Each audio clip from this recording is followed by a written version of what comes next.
Hello बच्चों, स्वागत है आपका इस नए सेशन में। आज हम लोग चैप्टर 2 के कुछ इंपॉर्टेंट डेरिवेशन को लेकर के आए हैं। चैप्टर 1 का डेरिवेशन में कर लिया था जो इंपॉर्टेंट थे। आज हम लोग इलेक्ट्रिक पोटेंशियल एंड कैपेसिटेंस से कुछ इंपॉर्टेंट डेरिवेशन करने वाले हैं। तो बेसिकली पोटेंशियल से 3 डेरिवेशन है। उन तीनों डेरिवेशन में से आज हम लोग एक फर्स्ट डेरिवेशन करने वाले हैं जो काफ़ी इंपॉर्टेंट है हमारे बोर्ड एग्जाम के लिए। ठीक है, तो आइए देखते हैं कि इस डेरिवेशन को कैसे हम लोग बहुत ही सिंपल तरीके से डिराइव कर सकते हैं। चलो ध्यान दो बच्चों, क्वेश्चन कुछ ऐसे पूछता है, electric potential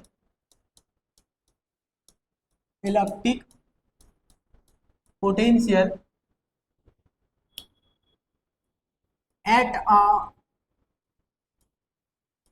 a point on axial line।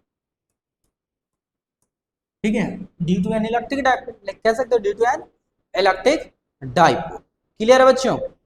हमें एक इलेक्ट्रिक पोटेंशियल फाइंड आउट करके दिखाना है एक्सियल लाइन पे किसी डाइपोल के कारण। चलिए, तो सबसे पहले हमने कंसीडर करने हैं, कंसीडर कर लेते हैं। Consider N electric dipole of dipole length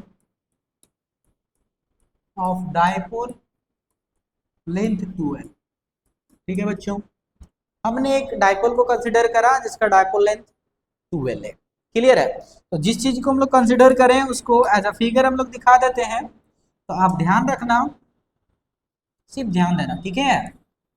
चलिए, हमने एक डाइपोल ले लिया। अब आपको पता है कि डाइपोल जो होता है फर्स्ट में माइनस चार्ज और इधर होता है प्लस चार्ज। इसके बीच में हम लोग ले लेते हैं, इसका सेंटर ओ कह लेते हैं। सेंटर से ओ तक का जो लेंथ है बाबू वो एल है, और इस ओ से प्लस क्यूब की और लेंथ एल है। तो टोटल लेंथ कितना हो गया? तो आप कहोगे कि सर टोटल लेंथ इसका 2l हो गया। क्लियर है बच्चों? चलिए, बहुत अच्छी बात है, ध्यान देना सिर्फ। अब देखो हमें क्या करने हैं, एक्सियल हमारा कौन सा एक्सिस, कौन सा डाइपोल का? ये वाला एक्सिस है। तो इसी एक्सिस पे किसी पॉइंट पे हमें इलेक्ट्रिक पोटेंशियल निकाल के दिखाने हैं। तो मान लेते हैं कि इस एक्सिस से एक पर्टिकुलर पॉइंट P मान लेते हैं। ठीक है, इसी P पॉइंट पे हमें पोटेंशियल निकालना है। तो भाई पोटेंशियल निकालेंगे तो पोटेंशियल को निकालने के लिए हमें डिस्टेंस की जरूरत है। तो हम लोग कह लेते हैं कि डाइपोल की जो सेंटर है उससे इस पॉइंट P का एक डिस्टेंस है जिसको कह ले रहे हैं हम लोग R डिस्टेंस पे। R डिस्टेंस पे रखा हुआ, रख दिया। तो अब आप देखना, पोटेंशियल जब निकालेंगे बाबू, एक बार प्लस के लिए निकालेंगे और एक बार माइनस के लिए निकालेंगे, दोनों के लिए निकालना है। क्लियर है? तो जब दोनों के लिए निकालेंगे तो दोनों के कारण जो पोटेंशियल पी पॉइंट पे आएगा उसके लिए हमें जरूरत होगी डिस्टेंस। तो देख लो, डिस्टेंस को भी हम रिप्रेजेंट कर देते हैं। तो ध्यान देना, देखो यहां से यहाँ एल है और यहां से यहाँ आर है। तो इस माइनस क्यूब से उस पी तक का जो डिस्टेंस हो जाएगा बाबू, वो कहोगे कि सर आर प्लस एल हो जाएगा। कितना हो जाएगा? आर प्लस एल हमने रिप्रेजेंट कर दिया। क्लियर है? अच्छा, ये वाला माइनस क्यूब से सॉरी प्लस क्यूब से पी पॉइंट तक का जो डिस्टेंस है वो कितना होगा, तो उसको भी हम लोग रिप्रेजेंट कर देते हैं। तो जरा सा ध्यान दो, अगर आप थोड़ा सा ध्यान देंगे तो देखिए ये वाला है प्लस क्यूब और यहाँ तक। तो देख लो, यहाँ से इस O से लेकर के P तक का डिस्टेंस R है और यहाँ से O से प्लस क्यूब तक का L है। तो ये जो शेष बच गया वो हो जाएगा कितना? तो आप कहोगे कि सर R माइनस एल हो जाएगा। कितना हो जाएगा बाबू? तो आप कहोगे कि सर R माइनस एल हो जाएगा। क्लियर है? अब हमने जो यहाँ पे फिगर में रिप्रेजेंट करा है अगर आप उसको लिख लेते हैं। ठीक है, चलिए ध्यान देना जरा सा। Let P be a point on the axis of dipole at a distance R। At a distance r। ठीक है, डायपोल एक्सिस पे एक पी पॉइंट है r डिस्टेंस से, उसी पी पॉइंट पे हमें क्या निकालना है, पोटेंशियल। तो ध्यान दो जरा, तो एक एक करके लिखेंगे हम लोग, तो लिखेंगे देयरफॉर। अच्छा बाबू एक बात ध्यान देना कि पोटेंशियल का जो फॉर्मूला होता है किसी पॉइंट चार्ज के कारण आप पढ़े होंगे, तो कहे होंगे, जानते होंगे कि v इक्वल टू होता है सर के क्यू अपॉन आर, के क्यू अपॉन आर होता है। ठीक है, हमारे पास दो चार्ज है, एक माइनस वाला और एक प्लस वाला, दोनों के लिए निकालते हैं। ठीक है, तो क्या लिखेंगे, देयरफॉर v1 बराबर electric potential, electric potential v1 बराबर लेट v1 बराबर electric potential at point p due to, at point p due to minus cube charge, due to minus cube charge. अब माइनस क्यूब चार्ज के कारण उस p point पे electric potential देख रहे हैं, तो क्या हो जाएगा बाबू, तो आप कहोगे कि sir v1 equals to 1/4 pi epsilon naught into, minus के लिए माइनस चार्ज हो जाएगा बटा r, मतलब डिस्टेंस, तो डिस्टेंस यहाँ से वहां तक कितना है, तो आप कहिएगा कि सर r प्लस एल है। This is equation number 1।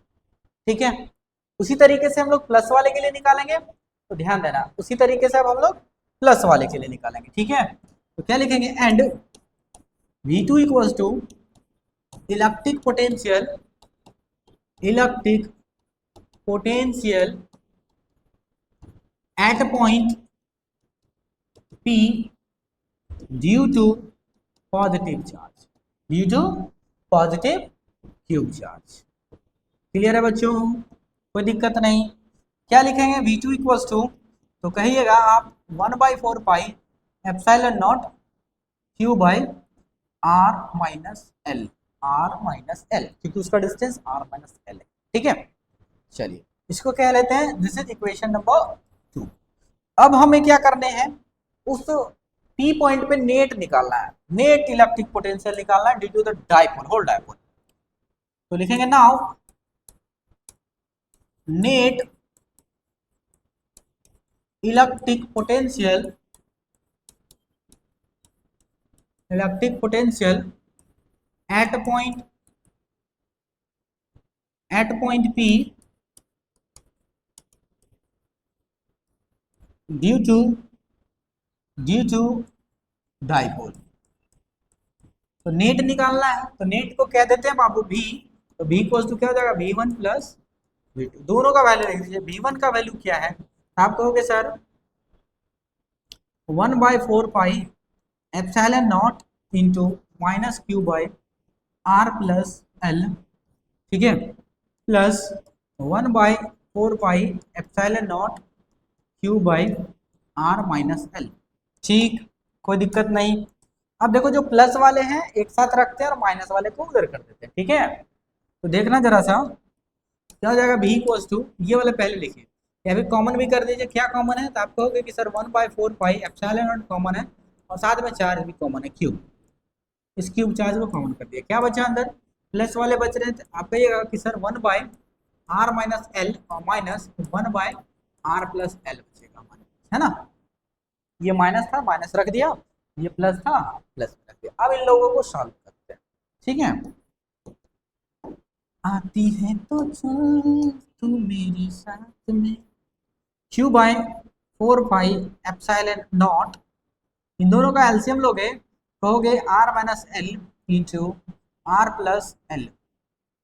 ठीक, इसको डिवाइड करिए, ये कटेगा, ये ऊपर में जाके मल्टीप्लाई हो जाएगा, r plus L minus r minus L. Clear है, चलिए बहुत अच्छी बात है। जो टर्म कट रहा है बाबू आप बहुत अच्छे तरीके से काट दो। देखिए ये r से ये r कट गया है ना। अब क्या मिलेगा, q by 4 pi epsilon naught into क्या बन रहा, एक एल और एक एल, 2l यानी 2l मिल गया, 2 मिल गया, 2l मिल गया, and whole divided by a square minus b square, क्योंकि a plus b, a minus b into a plus b, तो a square minus b square. कोई दिक्कत नहीं। चलिए आगे और इसको सिंप्लीफाई करते हैं, आगे और अच्छे से लिखते हैं बाबू।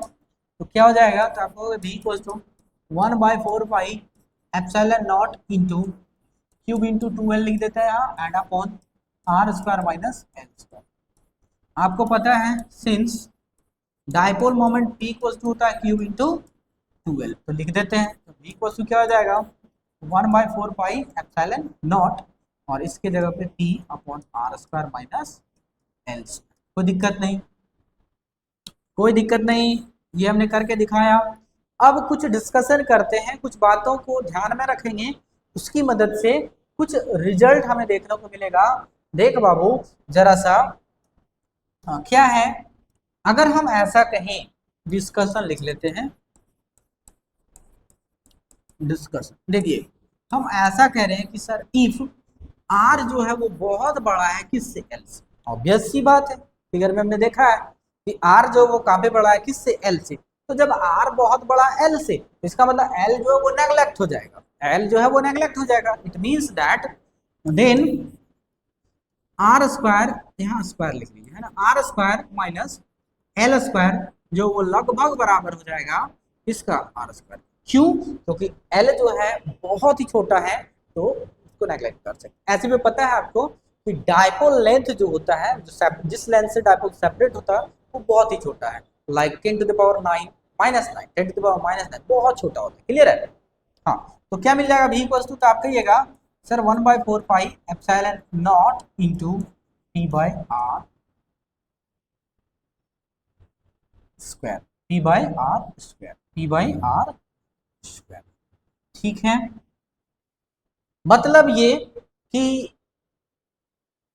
एक्सियल लाइन में या फिर एक्सिस पे, डायपोल के एक्सिस पे पोटेंशियल जो है वो इतना बनेगा। क्लियर है? इतने बनेंगे। आई होप आपको समझ में आ रहा होगा चीजें।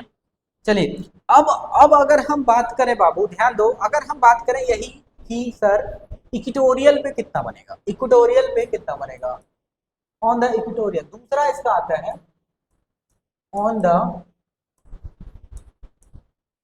Equatorial line. ठीक है, कहाँ पे, इक्वेटोरियल लाइन। तो देखना जरा सा इक्वेटोरियल लाइन पे क्या बनेगा। हमने एक डायपोल ले लिया माइनस क्यूब, और यहाँ पे क्या है, प्लस क्यूब। अगर आप डायपोल के सेंटर से कोई परपेंडिकुलर लाइन खींचते हो, दैट इज इक्वेटोरियल लाइन। अब हमें इस इक्वेटोरियल पॉइंट को कह लेते हैं कि सर ये इस पॉइंट को P मान लेते हैं। इस P पॉइंट पे हमें इस माइनस के कारण और इस प्लस के कारण क्या निकालना है, पोटेंशियल निकालना है। तो डिस्टेंस चाहिए, तो इसको कह लेते हैं आर डिस्टेंस, और इस माइनस को यहाँ से मिला देते हैं और इस प्लस वाले को यहाँ से मिला देते हैं। तो अब देखो डायपोल लेंथ टोटल हमने क्या कहा था कि सर ये 2l है, 2l है, ये l है, ये l है। क्लियर है?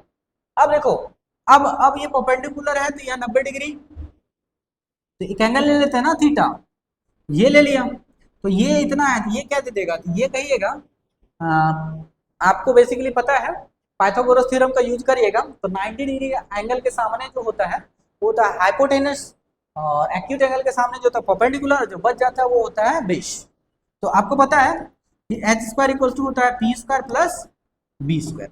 तो इसके अकॉर्डिंग क्या हो जाएगा बताइए, कहिएगा आर स्क्वायर प्लस एल। तो जितना इधर है उतना इधर है, तो मतलब ये वाली वैल्यू भी कितना मिलेगा, आप कहोगे sir r square plus L square मिल गया।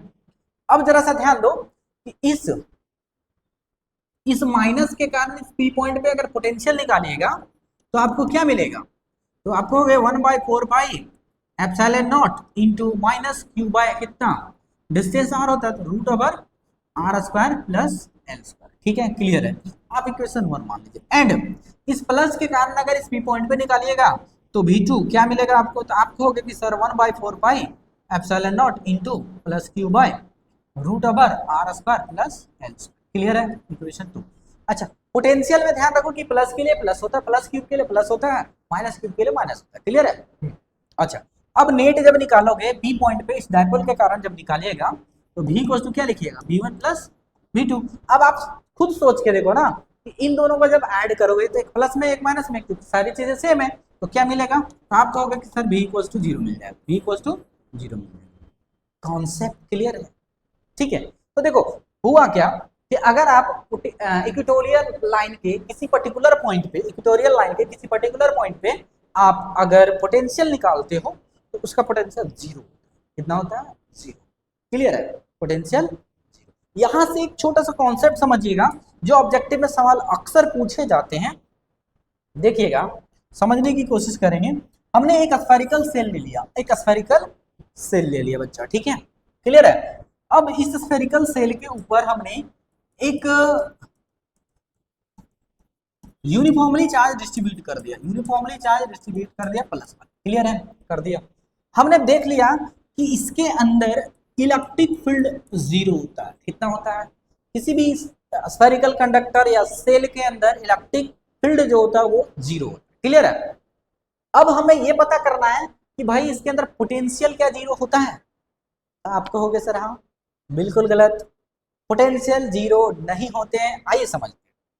देख, पोटेंशियल का मतलब क्या होता है बाबू, उसको समझो। पोटेंशियल का मतलब ये है कि किसी भी यूनिट पॉजिटिव चार्ज को अगर आप इन्फानाइट से फील्ड तक लाते हो, इन्फानाइट से फील्ड तक लाते हो, तो लाने में जो वर्क करते हो ना, जो काम करते हो ना बाबू, वही काम तुम्हारा क्या है, पोटेंशियल है, क्लियर है, वही तुम्हारा पोटेंशियल है। तो अब आप ऐसा समझो कि यहां से इन्फानाइट से, इस जगह से आप किसी चार्ज को ला रहे हो, आप किसी क्यूब चार्ज को ला रहे हो, इधर से ला रहे हो, ला रहे हो, ला रहे हो, ठीक है। तो लाने में आप कुछ काम करिएगा, तो ला रहे हो भाई साहब, तो मान लो यहां तक आपने लाया, यहां तक लाया, तो कुछ मान लेते सिक्स काम किया, कितना, सिक्स। अब आप समझिए कि ये इसके अंदर जब जाएगा तो यहाँ पे भी तो सिक्स ही रहेगा, क्यों सिक्स रहेगा, क्योंकि भाई इसके पास इलेक्ट्रिक फील्ड है ही नहीं, अंदर में इलेक्ट्रिक फील्ड है ही नहीं। तो जब इलेक्ट्रिक फील्ड नहीं है तो इसका मतलब इसमें कोई इफेक्ट नहीं पड़ेगा, कोई फर्क नहीं पड़ेगा, तो जितना वर्क यहाँ था उतना ही वर्क यहाँ रह जाएगा। इसका मतलब कि इसके अंदर फील्ड नहीं बना, तो मतलब 6 अगर यहाँ है तो यहाँ भी 6 होगा, यहाँ भी 6 होगा, यहाँ भी 6 होगा, हर एक पॉइंट पे ये 6 मिलेंगे, सारे जगहों पे 6 मिलेगा, क्लियर है। तो इसका मतलब ये कह सकते हैं कि किसी भी स्फेरिकल सेल में पोटेंशियल हमारा कांस्टेंट होता है। पोटेंशियल क्या होता है बाबू, तो आप कहोगे कि सर भी जो है वो कांस्टेंट है, क्या है, भी कांस्टेंट है, क्लियर है। एंड ई क्या है, जीरो, ई जीरो है। मोस्ट इंपॉर्टेंट बात है, ये सवाल अक्सर ऑब्जेक्टिव में आपके बोर्ड एग्जाम में पूछे जाते हैं, बच्चे कंफ्यूज कर जाते हैं कि भी क्या है, जीरो है कि ई जीरो है, क्लियर है। तो आई होप आपको बहुत अच्छे तरीके से ये चीजें समझ में आया होगा, ठीक है। चलिए बच्चों, आज के लिए इतना ही, मिलते हैं नेक्स्ट वीडियो में नेक्स्ट इंपॉर्टेंट डेरिवेशन के साथ। तब तक के लिए आप ऐसे ही हंसते मुस्कुराते हमारे साथ बने रहे। और आपको एक छोटा सा और काम करना बाबू, अगर आपको वीडियो बहुत अच्छा लगता है, अगर मेरा दिया हुआ कॉन्सेप्ट आपको बहुत अच्छे से क्लियर होता है, तो आपको कुछ नहीं करना है, बस वीडियो को लाइक करें, शेयर करें, और अगर यूट्यूब चैनल पे नए हो तो चैनल को सब्सक्राइब जरूर करें। धन्यवाद।